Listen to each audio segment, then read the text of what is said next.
Selamat hari Sabat. Shalom saudara-saudara yang kasih dalam Tuhan. Senang berjumpa kembali di hari Sabat ini oleh karena Tuhan masih memberkati kita. Luar biasa Tuhan kita. Puji Tuhan. Dan sebelum kita mendengarkan firman Tuhan untuk Sabat ini, saya rindu kita menundukkan kepala sejenak. Mari kita berdoa. Bapa di sorga, Bapa yang penuh kasih, Engkau Allah yang mengasihi kami, Allah pencipta kami. Kami muliakan Engkau hari Sabat ini Tuhan, oleh karena kesempatan Engkau berikan kembali untuk boleh mendengarkan firman-Mu, mempelajarinya lebih baik lagi. Urapi kami dengan kuasa Roh Kudus Tuhan, agar kami boleh mengerti dan memahami rencana Tuhan yang lebih baik dalam hidup kami. Terlebih hamba-Mu, layakkan untuk menyampaikan firman-Mu. Di dalam nama Yesus kami berdoa dan mengucap syukur. Amin. Pekabaran pada Sabat ini, saudaraku yang kasih dalam Tuhan, saya mengajak kita bahwa dalam kehidupan ini kita tidak sendirian. Di dalam kehidupan ini ternyata Allah berjalan di depan kita. Tuhan Allah tidak pernah meninggalkan orang-orang yang percaya kepadanya. Dia selalu berada di samping mereka. Saya senang ada lagu yang digubah dan lagu ini judulnya Hear My Song Lord. Bahwa Tuhan mencukupkan segala kebutuhan dan Dia tidak pernah jauh dari samping kita. Dia selalu memberikan air di dalam memuaskan akan dahaga kita. Itulah Tuhan yang sesungguhnya yang kita miliki, saudara. Dan pada Sabat ini, saya rindu kita membuka kitab Ulangan pasal 29.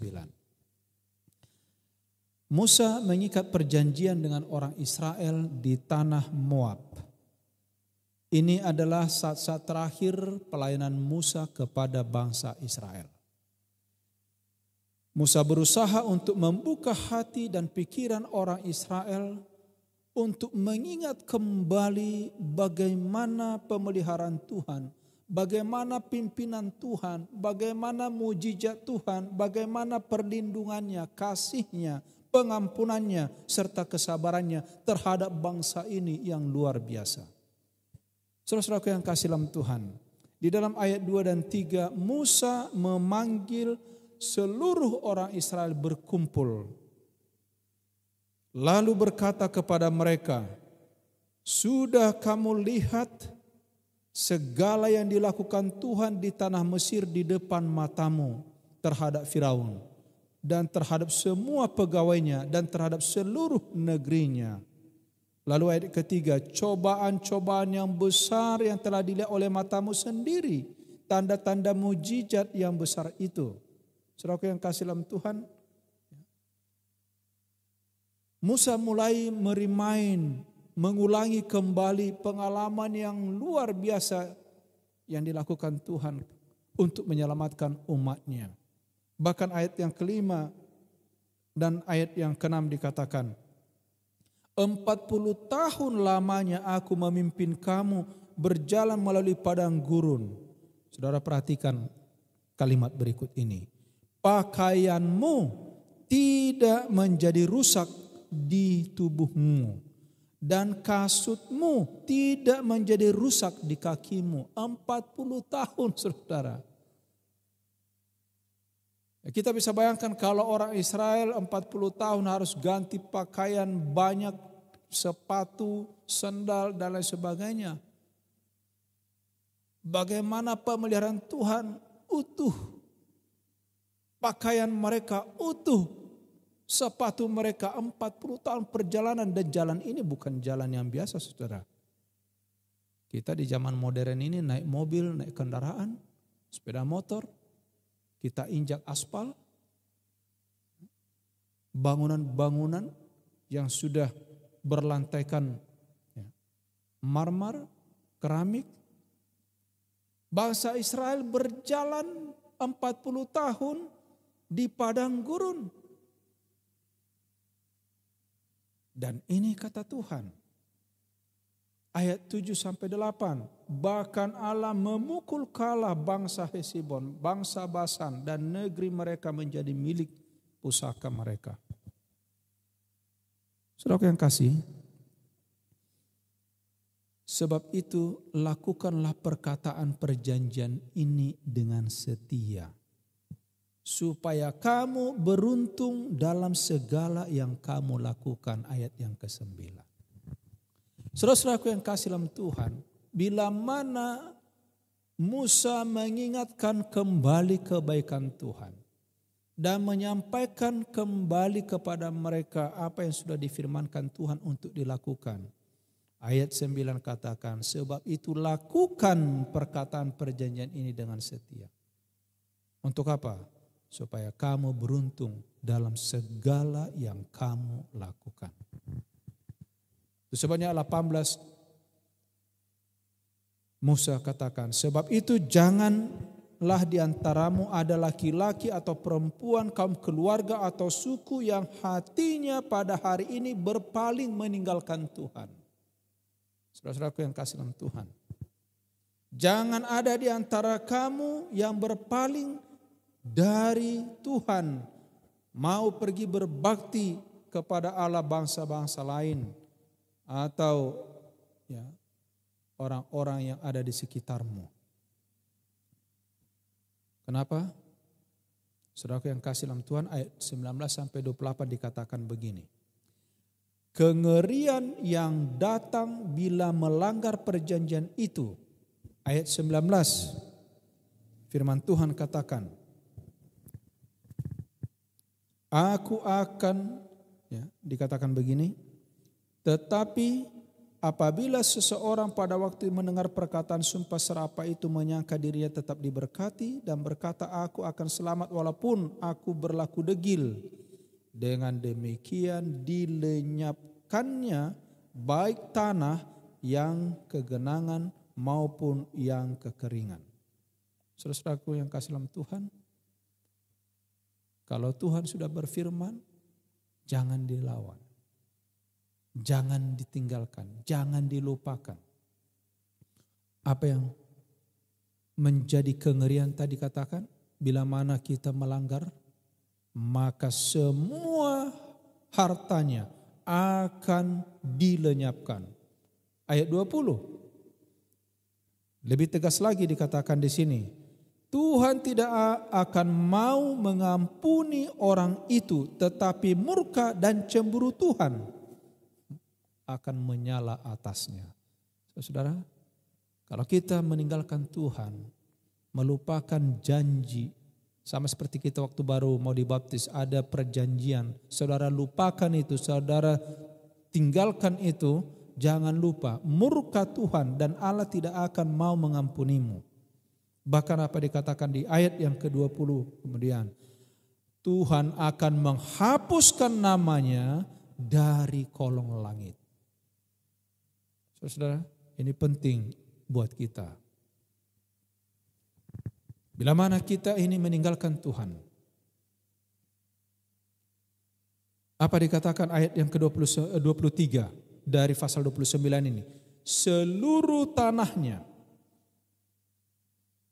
yang telah hangus oleh belerang dan garam, yang tidak ditaburi, tidak menumbuhkan apa-apa dan tidak akan tumbuh tumbuhan apapun yang timbul daripadanya. Apa artinya saudara? Apa yang kita kerjakan tidak akan ada yang berhasil. Ada banyak manusia bekerja di atas dunia ini dengan susah payah, tidak berhasil. Dan ayat 28 Tuhan katakan, aku akan melemparkan engkau ke negeri lain. Saudara yang kasih dalam Tuhan, namun dalam pasal 30, setelah pasal 29 ini, Musa memberikan satu pengharapan, yaitu pemulihan. Pemulihan bila mana ada pertobatan. Saudaraku yang kasih, dikatakan begini ayat 1 dan 10. apabila engkau sadar dan berbalik kepada Tuhan, apabila engkau mendengarkan suara Tuhan Allahmu dengan berpegang pada perintah dan ketetapannya yang tertulis dalam kitab Taurat ini, dan apabila engkau berbalik kepada Tuhan Allahmu dengan segenap hatimu dan dengan segenap jiwamu. Saudaraku yang kasih dalam Tuhan, mari kita lihat apa dikatakan di sini. Mari baca ayat yang ketiga dari pasal 30, Ulangan 30. Maka Tuhan Allahmu akan memulihkan keadaanmu dan akan menyayangi engkau. Luar biasa saudara. Jadi Tuhan kita ini tidak semena-mena, sewenang-wenang, sesuka hatinya untuk melakukan sesuatu di atas dunia ini. Walaupun dia sudah disakiti, walaupun dia sudah ditinggalkan, walaupun dia disepelekan oleh manusia yang hanya debu tanah ini, saudara. Tapi Allah kita, dia merindukan sebuah pertobatan. Dan kalau kita bertobat, kita sadar dan mau mendengarkan Tuhan. Apa dikatakan di sini? Maka Allah memulihkan keadaanmu. Oh, luar biasa. Puji Tuhan saudara. Ayat yang kelima. Apa dikatakan oleh Tuhan kepada bangsa Israel pada waktu itu melalui Musa? Tuhan Allahmu akan membawa engkau masuk ke negeri yang sudah dimiliki nenek moyangmu, dan engkau pun akan memilikinya pula. Saudara-saudaraku yang kasih, ini hal yang penting buat kita. Kalau saudara mau berhasil dalam hidup ini, saudara mau mendapatkan sesuatu, jangan lupa kembali bertobat. Tuhan itu maha baik, selagi ada kesempatan. Saya pikir wabah COVID ini penting sekali kita renungkan bahwa ini adalah di balik wabah ini, di balik virus ini, di balik kematian ini, ada rencana Tuhan juga buat manusia untuk berbalik kepada Tuhan. Supaya mencari Tuhan, saudara. Ayat yang ke-6. Dan Tuhan Allahmu akan menyunat hatimu dan hati keturunanmu sehingga engkau mengasihi Tuhan Allahmu dengan segenap hatimu dan segenap jiwamu supaya engkau hidup. Jadi Allah rindu kita ini intinya adalah supaya hidup, supaya selamat. Itulah sebabnya kenapa Tuhan memanggil. Dan ayat yang ke-9 di dalam firman Tuhan ini dikatakan, Tuhan Allahmu akan melimpahi engkau dengan kebaikan dalam segala pekerjaanmu. Oh, luar biasa. Saudara-saudara yang kasih dalam Tuhan, tidak ada artinya jauh dari Tuhan. Tidak ada artinya kita meninggalkan Tuhan. Dan jangan mengandalkan kemampuanmu sendiri, tidak akan bisa saudara, engkau akan binasa. Tetapi di sini apa kata Tuhan? Ayat yang ke-9. Tuhan Allah akan melimpahi engkau dengan kebaikan dalam segala pekerjaanmu, dalam buah kandunganmu, dalam hasil ternakmu, dalam hasil bumimu. Artinya Tuhan akan membuat rezekimu berhasil, usahamu berhasil. Saudara-saudara yang kasih dalam Tuhan, apa itu perintah Allah? Di dalam ayat 11, perintah Allah itu tidak terlalu sukar. Perintah Allah itu tidak terlalu jauh. Bahkan dikatakan di sini tidak di langit tempatnya.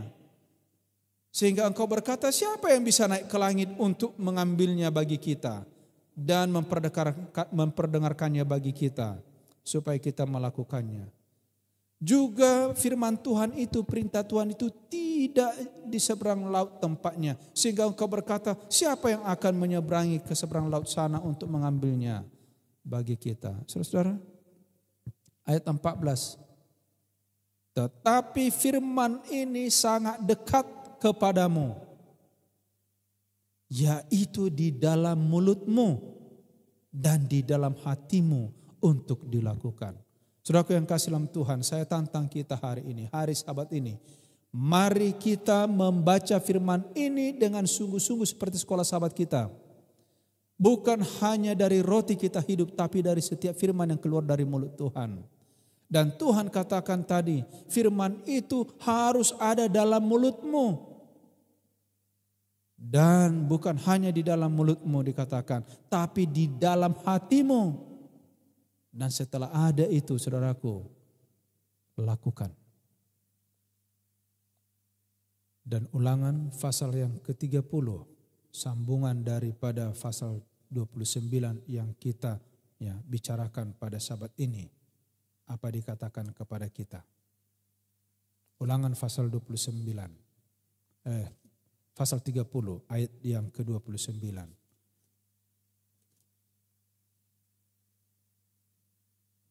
Ulangan pasal 30 ayat yang ke-19. Aku memanggil langit dan bumi menjadi saksi terhadap kamu pada hari ini. Kepadamu kuperhadapkan kehidupan dan kematian, berkat dan kutuk.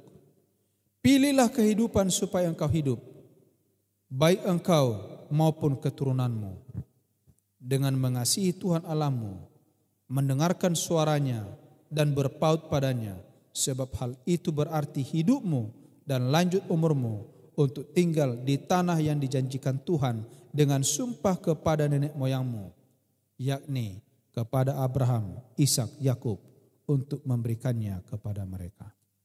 Saudara-saudaraku yang kasih dalam Tuhan, Tuhan mau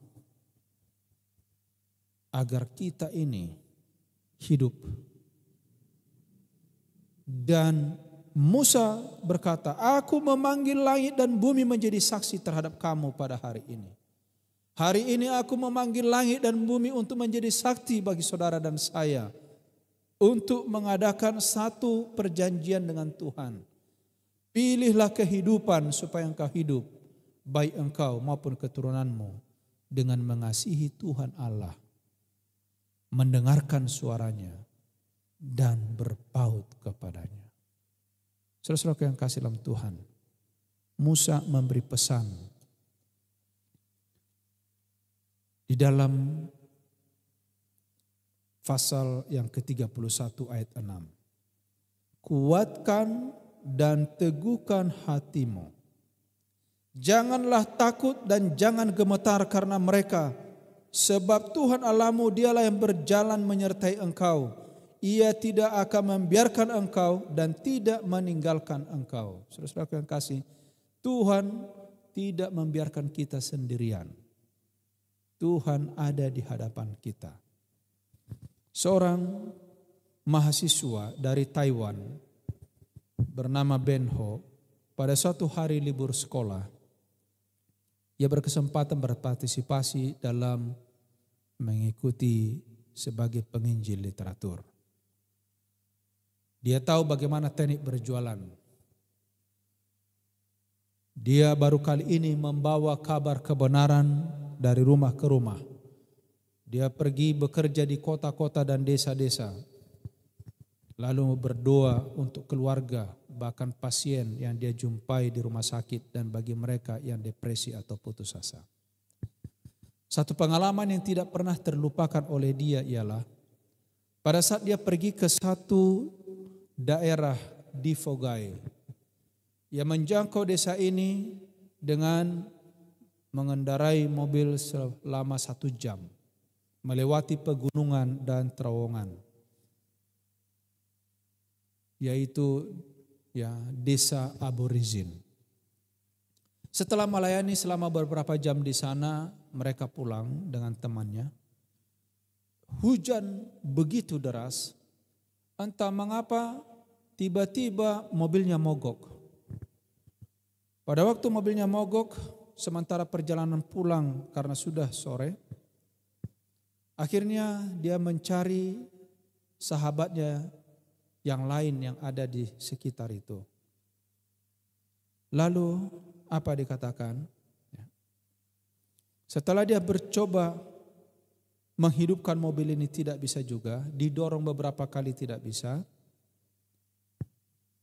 Dengan beberapa orang yang mendorong mobil ini, akhirnya mobil itu pun hidup mesinnya. Setelah seorang berkata begini, kita berdoa dulu. Ayo berdoa. Setelah mereka berdoa meminta supaya mobil ini hidup, akhirnya mobil itu didorong dan mereka pun berjalan. Puji Tuhan, perjalanan mereka kembali ke gereja Advent di Jemaat Puli di mana mereka menginap. Ketika tiba di depan gereja, saudara, mobil yang mereka kendarai ini mati tiba-tiba. Dan tidak bisa hidup kembali. Itu tidak bisa dia lupakan. Dia percaya bahwa Tuhan yang menolong dia. Bagaimana supaya dia bisa pulang dari desa aborigin ini ke gereja di mana dia tinggal menginap.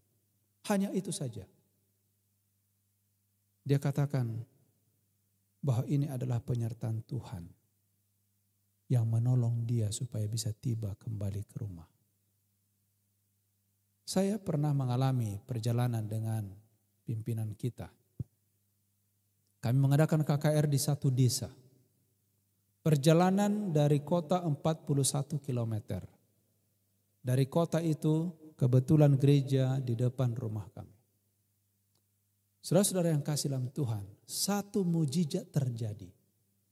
Di situ mobil itu diparkir. Itu bannya lepas. Saudara bisa bayangkan bila mana di perjalanan ban itu lepas karena itu perkampungan dan ada juga daerah-daerah terjal. Kalau saja itu terjadi, apakah itu kecelakaan tunggal atau bisa mencelakakan orang lain juga? Itu adalah berkat Tuhan. Saya bisa bercerita banyak pengalaman kalau kita percaya kepada Tuhan di dalam pekerjaan ini, dalam hidup ini. Ada banyak mujizat yang Tuhan berikan kepada kita. Itulah sebabnya saudaraku yang kasih dalam Tuhan. Sebagai penutup dan kesimpulan dari pelajaran yang saya sampaikan pada saat ini. Apabila kita mengaku dan mengandalkan Tuhan menurut perintah Allah, meninggalkan kejahatan, melakukan kehendak Tuhan seperti yang disampaikan Musa tadi kepada bangsa Israel di akhir pelayanannya. Saudara-saudara yang kasih dalam Tuhan, semua berkat yang tercatat di Alkitab ini, ribuan berkat Tuhan, itu akan menjadi bahagian saudara dan saya. Sekali lagi, jangan tinggalkan Tuhan. Apalagi di saat seperti sekarang. Ada banyak waktumu untuk bertemu dengan Tuhan. Ada banyak waktumu berdoa. Ada banyak waktumu membaca firman Tuhan. Merenungkan kebaikan Tuhan. Pada saat kita di karantina ini saudaraku. Pada saat kita sedang diisolasi oleh karena wabah ini. Berikan kesempatan untuk bersama dengan Tuhan. Di dalam keluarga. Memuji, memuliakan Tuhan. Dalam segala situasi apapun, firman Tuhan katakan, engkau tidak sendirian. Aku akan berjalan di depan. Kiranya Tuhan memberkati kita semua. Mari kita bersatu dalam doa. Bapa di sorga, Bapa yang penuh kasih, terpuji namamu pada hari Sabat ini. Kami sudah mendengarkan firman Tuhan yang begitu indah. Sesungguhnya Allah kami Allah yang sangat mengampuni, Allah yang sangat sabar, Allah yang merindukan pertobatan. Dan begitu banyak berkat yang Tuhan mau berikan bila mana kami setia dan menuruti segala perintah Tuhan. Bila mana kami sadar segala kebaikan Tuhan dan datang kepadamu dengan mengandalkan Engkau dalam hidup ini. Segala berkat yang ada tertulis dalam firman ini Engkau janjikan mau Engkau curahkan bagi kami. Curahkanlah itu ya Tuhan sesuai dengan kehendak-Mu. Hamba-Mu memohon berkat bagi kami semua anak-anak Tuhan. Dimanapun mereka berada saat ini ya Bapa. Tangan-Mu yang tidak kelihatan itu akan mengurapi mereka. Tuhan memberkati engkau dan melindungi engkau. Tuhan menyinari engkau dengan wajah-Nya dan memberikan engkau kasih karunia. Tuhan menghadapkan wajah-Nya kepadamu dan memberi engkau damai sejahtera. Kiranya kasih karunia Tuhan Yesus, kasih Allah Bapa, persekutuan Roh Kudus menyertai kita dari sekarang sampai selama-lamanya. Di dalam nama Yesus kami berdoa dan mengucap syukur. Amin.